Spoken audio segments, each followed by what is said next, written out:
across Texas. The issue is. I'm Stephen Dial in Dallas. I'm Greg Grugan in Houston. I'm Rudy Koski in Austin, and this is Texas, The Issue Is. Now, we know there has been a lot of issues to talk about on the domestic side of things, but a lot's going on internationally, especially tensions rising with Russia and China. I talked one-on-one to former ambassador to NATO and former Texas Senator Kay Bailey Hutchison.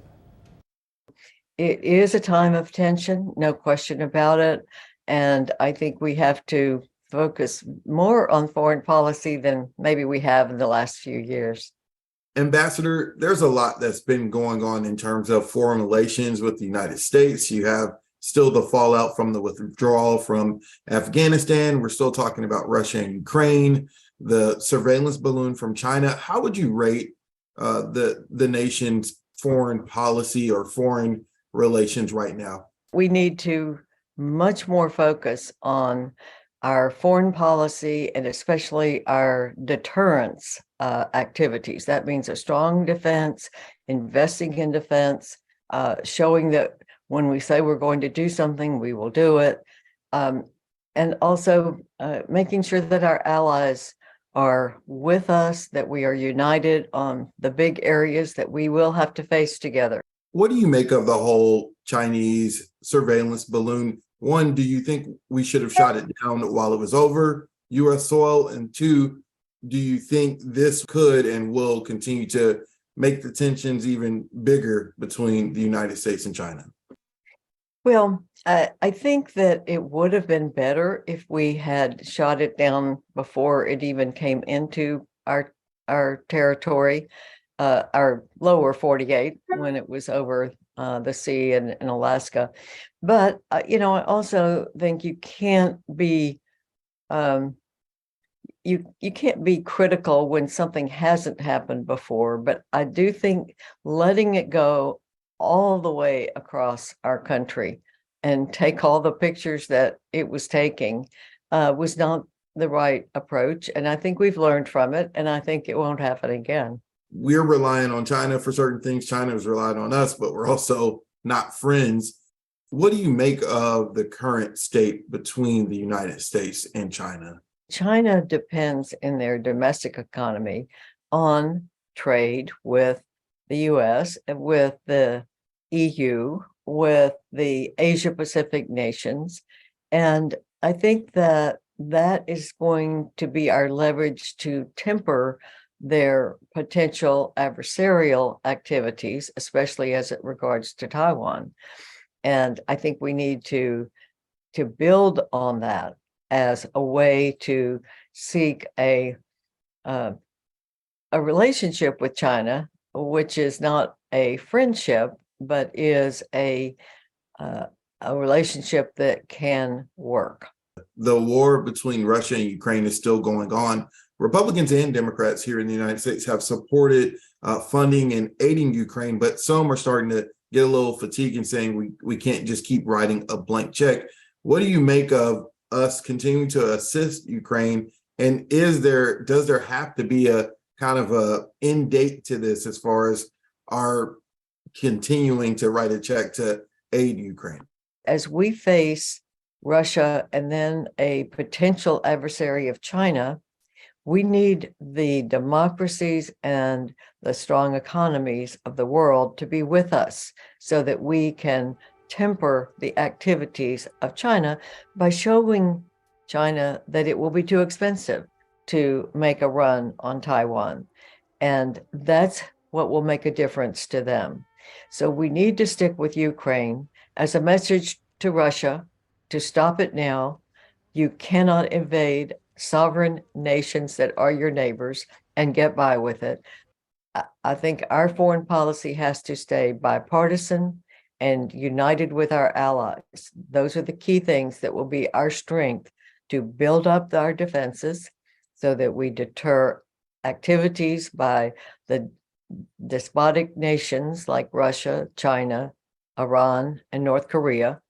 And they need to see strength. It's all that will affect them. Talking isn't going to help, but showing strength of defense and deterrence is what they understand and what will win the deterrence.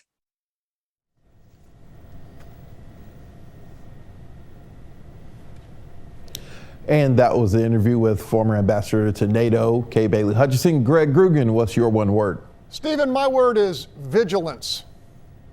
Okay, Rudy Koski. That's a good word, Greg. I thought you were going to steal mine. I'm going hyphenated. My word, big stick. Of course, Rudy has to break the rules. The Fox Texas Trio will be back to discuss after this break. The Fox Texas Trio is back to discuss that interview with former ambassador to NATO, Kay Bailey Hutchison. Rudy, Kay Bailey Hutchison said that the U.S. needs to show strength. Has the country been showing strength under the Biden administration? You know, she was very diplomatic in her answers, but the answer from most of those who I've spoken to under the Pink Dome here in Austin, especially Republicans, is a resounding no, which is why my word is big stick. There's a general understanding that what's needed is a reboot of the old Teddy Roosevelt policy. You know, be tough, carry a big stick. China's pseudo blockade of Taiwan, Japan buying Russian oil, and the southern border. And those are some huge problems that have got to be addressed. Greg, also in that interview, we talked about the whole balloon saga. Kay Bailey Hutchison going on the record saying it should have been shot down way before it crossed the entire country. Did the length of time it took to shoot it down, did that show weakness, in your opinion, towards China? Well, I'm going to speak in general. As Senator Hutchison suggested, the Chinese are watching our support of Ukraine and NATO very, very closely on multiple levels. Call it a likely prelude to America's response if and when China moves on Taiwan or any of our allies in the Pacific. I was intrigued by Hutchison's call for peace through strength. I mean, the Chinese now have the largest navy in the world and clearly are building up their military at breakneck speed to prepare for potential confrontation. I agree with the senator that we would be foolish to ignore that warning sign and fail to substantially upgrade our military capability at every level. Remember the arms race that preceded the collapse of the old Soviet Union? Ronald Reagan initiated a massive American buildup, and in that case it worked, creating the communist superpower and kind of cratering it from within. Most importantly, America stayed out of a global shooting war by projecting strength, which is a concept I suspect the Chinese understand and respect.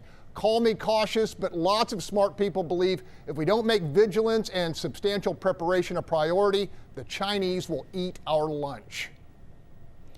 That's a big statement. The Biden administration has been challenged in multiple ways, both here in the United States and abroad. Rudy, which issue, which domestic or foreign, do you think will be the biggest hurdle for President Biden if he chooses to run for re-election? Well, conventional wisdom says domestic, but it's certainly hard to ignore a train wreck, right?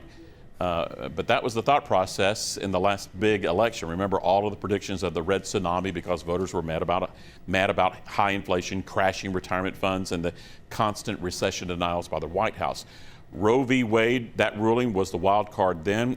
That issue was a voter mobilizer for the Democrats. I'm hearing rumblings, this culture war that we're seeing, the issues moving through the Texas legislature and in other GOP-led state houses, could be the new voter mobilizer for Democrats. History, guys, mark this, history may already be repeating itself. Look at the Wisconsin Supreme Court flip that just happened for Democrats a few days ago. Chicago electing another progressive mayor.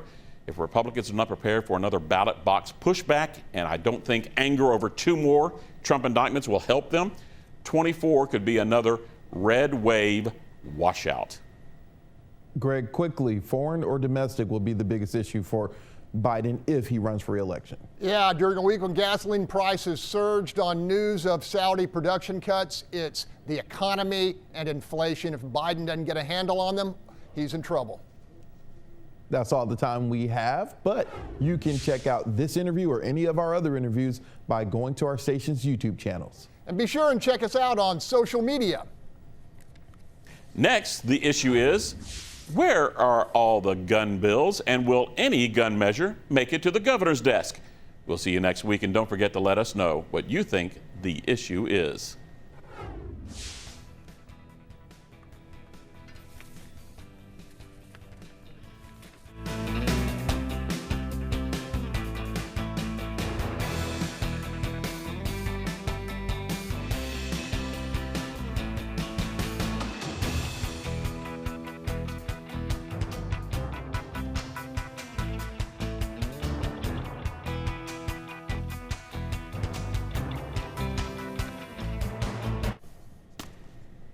Good show, guys. Is that going to work? Yeah.